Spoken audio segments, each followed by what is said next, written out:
So Archipelago is open. This time around there's mostly MCQ, so hopefully it's not too hard to do.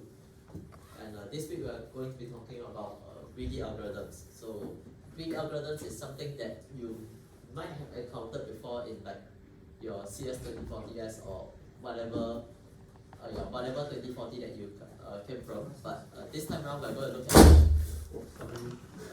a little bit more rigorously and try and think about like why the greedy algorithms work the way that they do. So the basic idea behind all greedy algorithms is that basically we realize that we can actually form our problem in a way that if you make some optimal choice, we'll talk about what optimal choice means later, but if you make some optimal choice, you are left with only one subproblem that you need to recursively search. And so we'll prove that if you make that optimal greedy choice, then if you solve the subproblem optimally, plus your greedy choice, you will get an optimal solution to the main problem. And lastly, we're going to show that using our optimal substructure, if you have an optimal solution to the subproblem combined with the optimal greedy choice that you made, you'll get an optimal solution to the main problem that you're dealing with.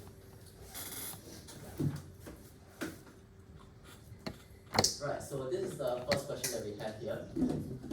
Essentially, there's quite a big chunk of text here in the question, but the basic idea is that you have a bunch of music files from 1 to 100 megabytes, and you want to fit them onto a number of CDs, and you want to use as few CDs as possible, and subject to the constraints that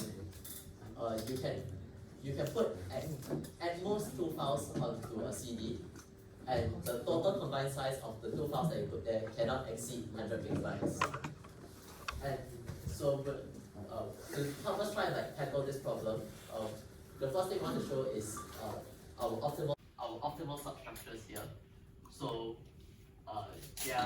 we have 3 statements here that could potentially be the optimal substructure property of this problem. And so your job is to figure out which one of it this is.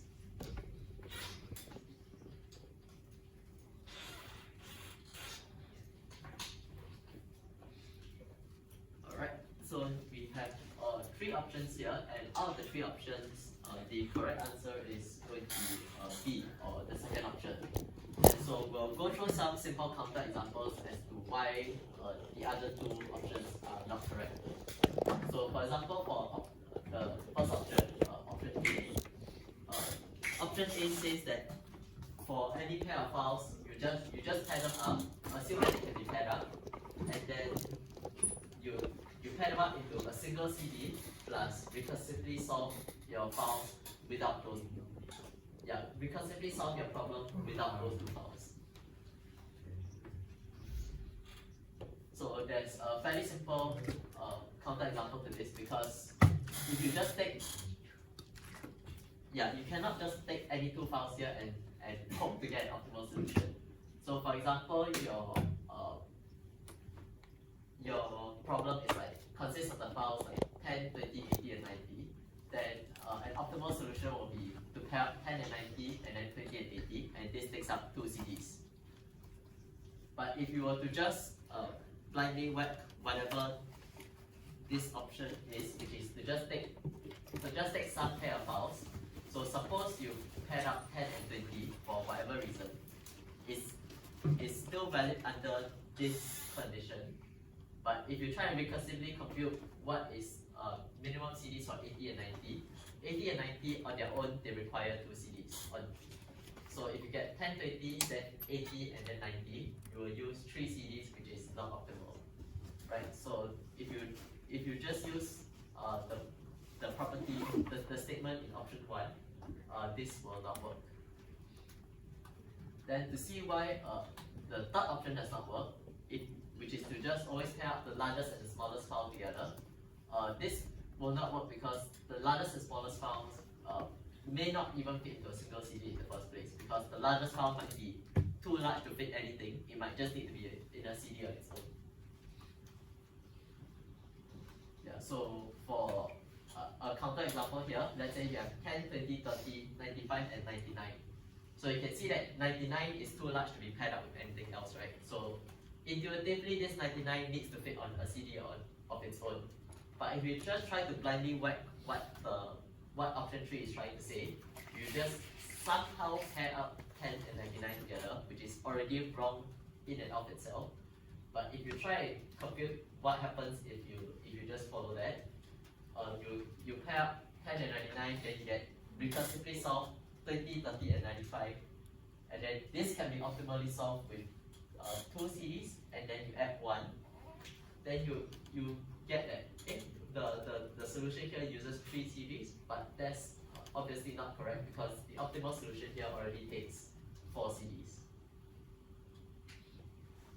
Yeah, so this is an example, counter example as to why option C does not work. And so we are left with option B, and option B is the correct answer, and we'll go into a bit more detail on why this is actually true. So this is basically the way to do optimal substructures in a greedy problem. So if you consider what an optimal solution will look like, and you take out some pair that is already on the same CD, and you consider what is the subproblem left behind after you take out those pairs, then that subproblem must need to be solved optimally, because if that subproblem was not solved optimally, then that means your main solution was not optimal in the first place, which is a contradiction to what we've assumed at the top. So basically, our optimal substructure here is trying to say that if the main problem, if your main problem has an optimal solution, then it means that the subproblem must also have an optimal solution.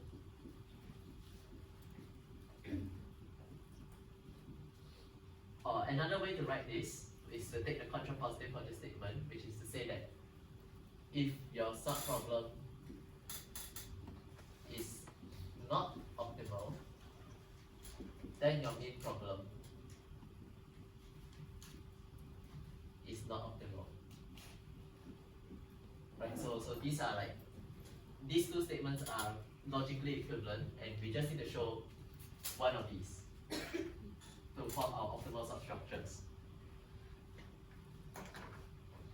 So now to see why this is correct, we're going to do like a quick visualization here. So let's imagine our CDs as like these boxes that can store things in them, and our files are these balls that we try to put into the boxes.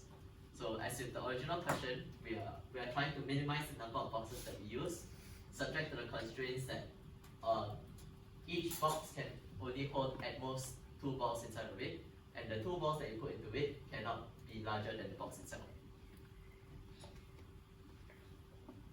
So just for example purposes, this is what an optimal solution might look like. So you put the balls inside the boxes, and again, not more than 2 inside any box, and the 2 balls do not exceed the size of the box. So there's one thing that I want to stress at this point here, which is that the optimal solution here is generally not unique. So when we talk about optimal in the context of today's tutorial, what we mean is that since we're trying to minimize the number of CDs that we use, and in this case, if an optimal solution uses 4 CDs, then any solution that uses 4 CDs and satisfies all the constraints is also considered an optimal solution. So there is more than one possible optimal solution, and that's why we always say an optimal solution instead of the optimal solution. Yeah, but moving on. So this is just an illustration of what an optimal solution might look like. But let's say we don't know anything about this optimal solution yet. So let's say the only thing that we know is that in our optimal solution, we know that it involves these 2 paired together in an optimal solution. And then what can we say about the remaining subproblem that we have here? So what we can say about this remaining subproblem is that this must also be optimal as well. And the way to show this is going to be our cut and paste argument, or more generally is basically a proof by contradiction. And every proof by contradiction always starts with the same two words, which is suppose not. So what exactly are we supposing here? We are supposing that if let's say this is the statement that we're trying to prove, then what is the negation of this statement here? The negation of this statement says that suppose the main problem is optimal and subproblem is not optimal, right? If you remember from your 1, 2, 3, 1, you have a conditional statement, you negate the conditional statement, this is what you end up with. So suppose our main solution is already optimal, but this solution is not, but this subproblem is not optimally solved. Then you can find some allocation that involves less series in it, because this is not, if this was not optimal, then there is some more optimal allocation that takes up less series. Then if you take the solution, the more optimal solution to this subproblem, you paste it inside your main solution already. Then if you paste it back into your main solution, then you realize that your main solution also can't have been optimal because you have one empty box inside of it. And so that leads to a contradiction, because we assume that our subproblem is not optimal and that our main problem must be optimal. But we've just shown that the main problem is also not optimal. So that's the contradiction that we're looking for. And so we find that basically if you know that some pair is already paired in optimal solution, you take out that pair, you consider the remaining subproblem. That subproblem must also be optimally solved for your whole thing to be optimally solved. Yeah, so any questions so far? Okay, if not, then we can move on to the next question here. So the next question, now that we've shown the optimal substructures, now we want to talk about the greedy choice property of this problem. So now we have a bunch of statements here that could form our greedy choice property, and now we want to determine which of these are actually true that we can potentially use to show our greedy choice. So this question is a multiple response question because there are multiple correct answers here. And so in this case, the correct options are option 1 and option 2. And then at the end, we'll see why option 3 is not correct. So to show option 1, okay, there's quite a big chunk of text here, but we'll go through again with another illustration to get a sense of like why option 1 is correct. So basically when we talk about our greedy choice property, we always use this thing called the exchange argument, right? So I'll just write it here. It's an XG.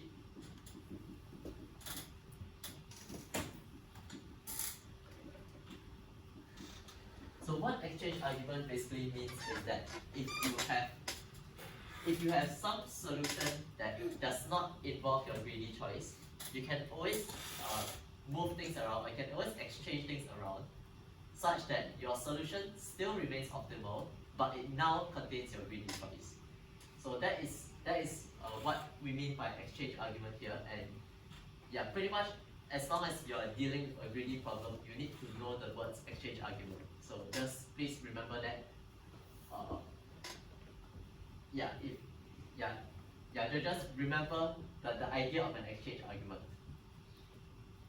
And so first we'll use an exchange argument to show the first statement. So if the smallest file is not included in the pair, then we can always swap it with a file that is included in the pair, and the number of CDs will not change because you didn't create any new CDs, you didn't create any new CDs, you didn't get any empty CDs. Yeah, you didn't free up any CDs and you did not have to use any additional ones. So the solution is just as optimal, and so that there exists an optimal solution that contains the smallest file in the pair. Yeah, so again, we're going to use the example of the 4 boxes here, and then we take any optimal solution that we have here. Then either we have 2 cases here. So either the smallest file is already in a pair, in which case we are done, or it is not. So if the smallest file is already paired up, then that is just a statement of the option 1. So we don't need to show any further. But we want to consider the case where it is not, and let's say the smallest file is not paired up, and for some reason it's just on a CD on its own. And you are given that this is some kind of optimal solution. Then what our exchange argument says is that we can always exchange this smallest file with something else that is already paired up. And basically, we need to justify why this exchange can always happen. And in this case, it's going to be quite intuitive, because your smallest file is, by definition, it's the smallest file. So this can definitely exchange with whatever it wants to go, because wherever it's going, the total size inside of it is not going to increase. And similarly, for whatever it's trying to exchange with, it can always fit inside wherever the smallest file originally was, because originally the smallest file is on a CD of its own.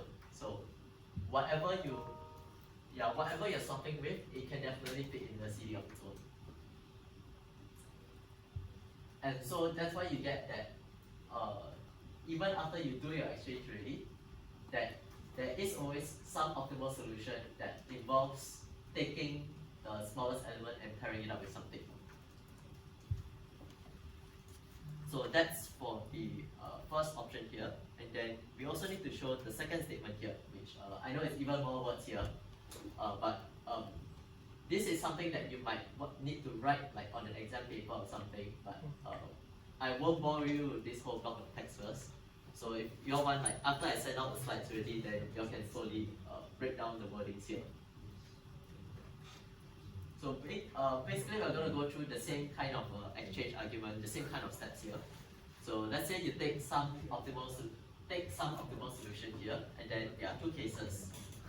So you take a look at the smallest element here, and then you look at the largest element that can fit with the smallest file. So the colors here don't really display that well, but basically the smallest file is yellow, and the largest element that can fit with it is colored green. Then we have 2 cases here, that either these 2 things are already paired up, which is the statement of our option 2, then we are done, or you consider the other case where they are not already paired up, and then that's when we need to do something, right? And then what kind of exchange can we use to pair up the yellow and the green balls back together? So you take a look at the 2 elements over here. Then the smallest, so we want to show why these 2 balls can be exchanged with each other. And we can see that the green ball can definitely move to where the purple ball is, because the green ball by definition is an element that can fit with the yellow ball, right? It is, by definition, it can fit with the smallest file. And because this is already the largest, this purple ball also has no problems even if it has to move to here, because it will be smaller than the green ball. So that's why, again, we justify from both sides why the green ball can move there and why the purple ball can move here. And now that you've justified that you can make the swap, you make the swap. And then you observe that you do not create any new CDs, you do not lose any CDs.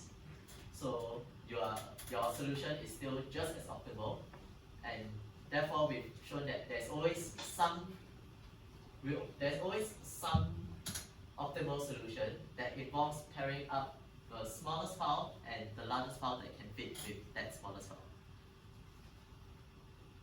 Yeah, and that is basically the greedy choice that we'll be using for our greedy algorithm. And then just to complete our solution to this question, we're going to show why option 3 does not work, which is to blindly pair up the smallest and the largest file together. And yeah, this case is quite obvious. You can consider a case where the smallest and the largest elements do not fit together at all.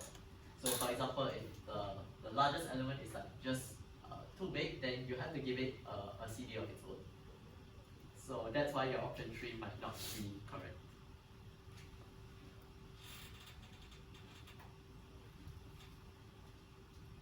Okay, so now we want to derive what is the actual greedy algorithm that we're going to use, and we know that this is pretty much going to be motivated by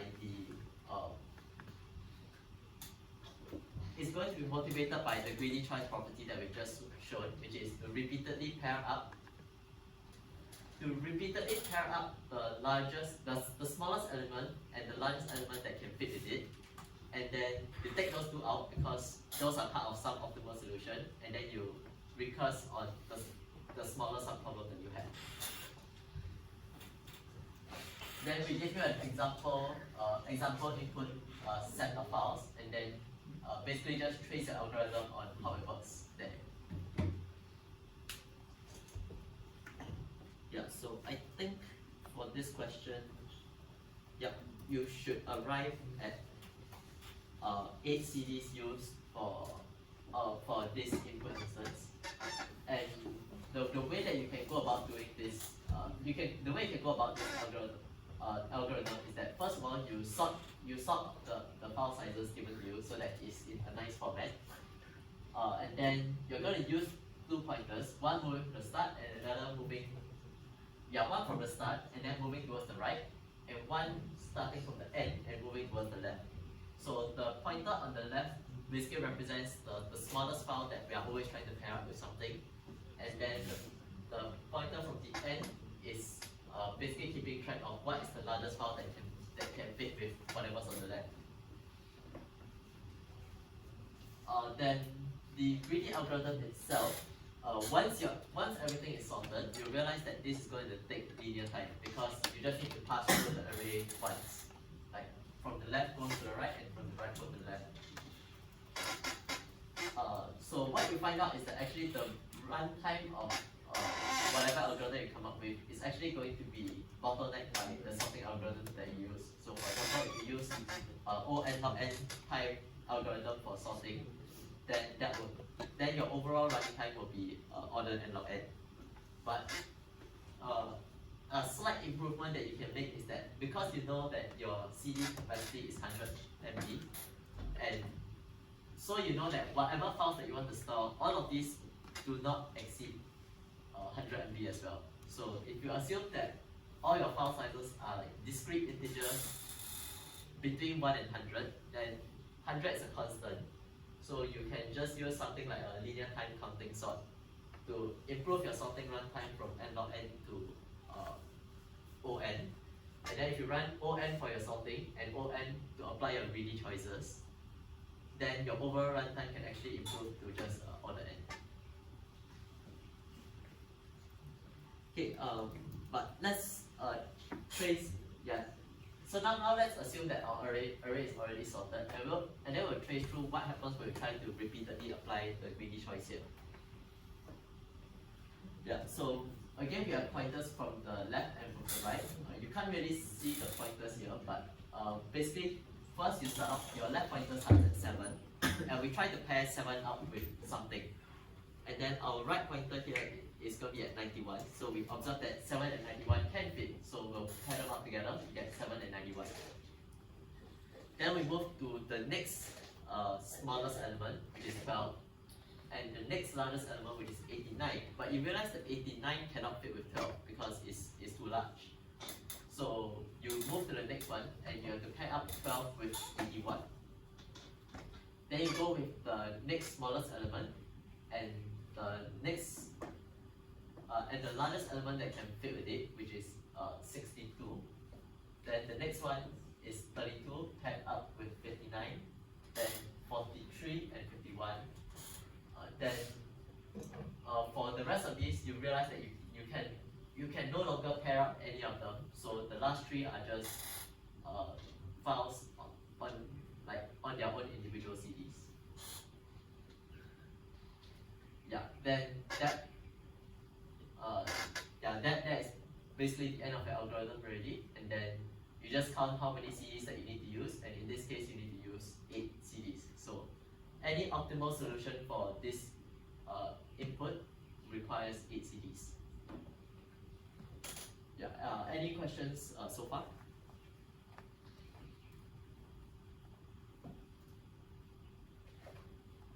Okay, if there are none, then we can move on to our last question for today.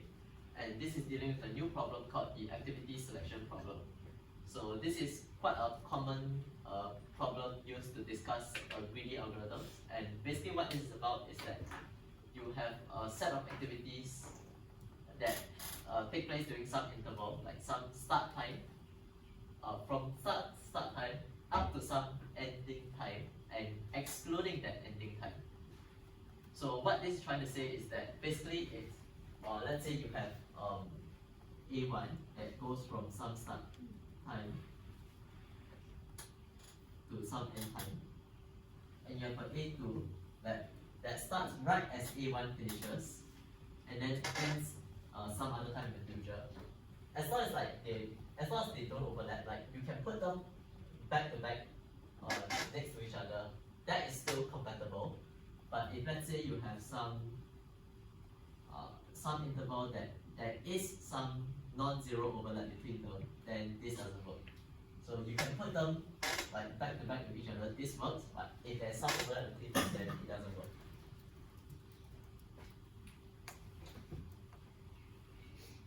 Right, so again, example here. So you can see that the A2 and A3, you can put them back to back, so they are compatible with each other.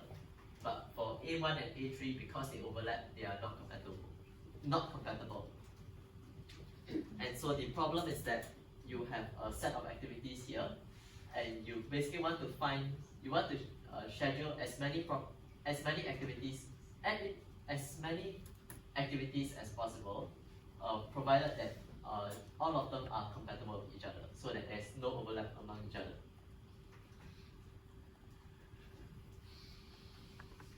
Then so our question here will give you a few options on what are potential greedy strategies that you can use to solve this problem, and we want to determine which one of these is actually true.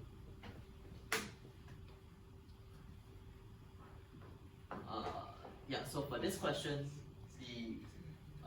the greedy choice that actually works will be option 1, and we'll see why option 1 works later on. But before we move on to our greedy choice, we first want to just make a quick mention on the optimal substructure property for this problem, because without optimal substructures, it doesn't even make sense to talk about any kind of greedy choice property, right? So you need your optimal substructures as well for your greedy algorithm to work. So again, our optimal substructures involves if you have optimal solution to the main problem, then that means you must also have optimal solutions to subproblems. So let's say we have some optimal solution to the main problem and optimal scheduling, and it contains some activity AJ. Then we define two so-called subproblems here, before and after.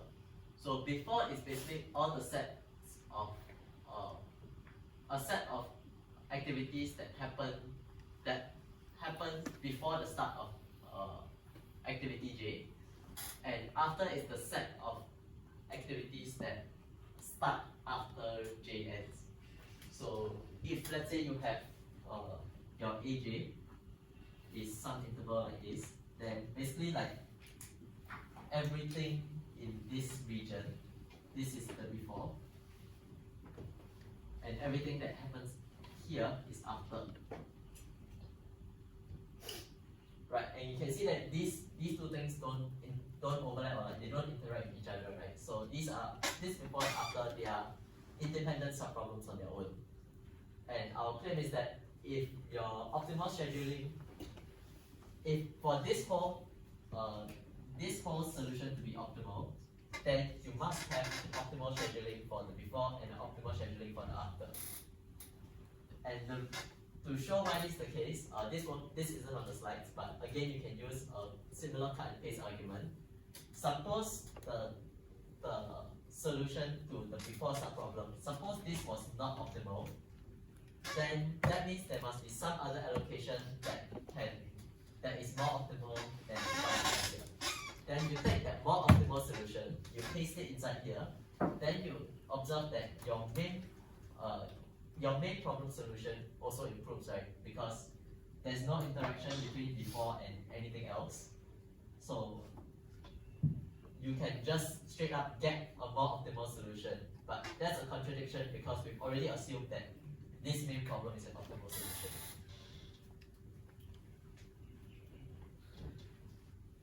So yeah, I think the logic behind it might take a bit of time to get used to it. But essentially that is how the cut and paste arguments work. But anyway, the focus for this question is not on the optimal substructures. It's equally important, but what we'll be going through more is the greedy choice property here. So more specifically, we want to show that our option 1 here works, that using an exchange argument, we show that any optimal solution can be modified so that it always contains an activity that starts last.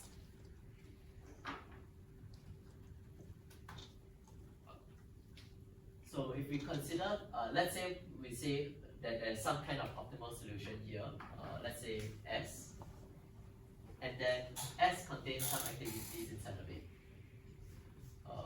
that don't overlap with each other. And then suppose if, let's say, the activity that starts last, let's say A star is, let's say, somewhere like here. So there's actually two cases. One is the activity that starts last is already inside the solution, in which case you're done. Or the other case where it is not, in which case, let's say some other activity A is the activity inside S that starts last. Then A star is the activity that starts last in the whole thing, right? So what you can realize is that this A star can always be swapped with the A inside of S. So you can always change it such that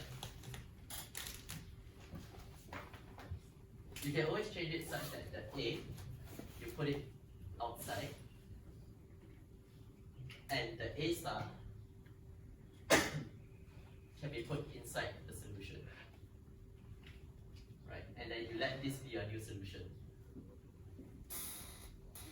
So this schedule always remains compatible. And furthermore, there's one other thing you have to observe is that in trying to insert A star into S, there's only at most one activity that you can take out, which is A. Like because all of these intervals cannot overlap, A is the only thing that actually gets taken out. So this you might want to draw some examples to convince yourself as to why that is true. But that is basically the gist of the exchange argument here. So the schedule remains compatible, and because you're only taking out A and you're putting in A star, the schedule remains, the number of activities doesn't change, and so it is still a just as optimal solution. And so what this means is that basically this leads to a linear time algorithm if you have your activities already sorted in increasing, non-decreasing start time, or basically sorted in according to the start time, because you just repeatedly take out the activities that starts last, and then you just take out everything that is not compatible with it.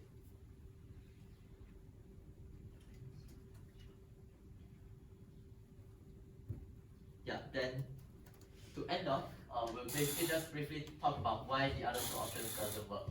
So the reason why the other two options doesn't work is that let's say you have your activities are given by 1 to 10, then 1 to 5, and then 6 to 9. So option 2, if I remember correctly, is take the activity that ends last and then take the activity that ends last first and then discard everything that is not compatible with it. So in this case, the activity that ends last is 110, and if you end up taking this, you end up excluding these two here.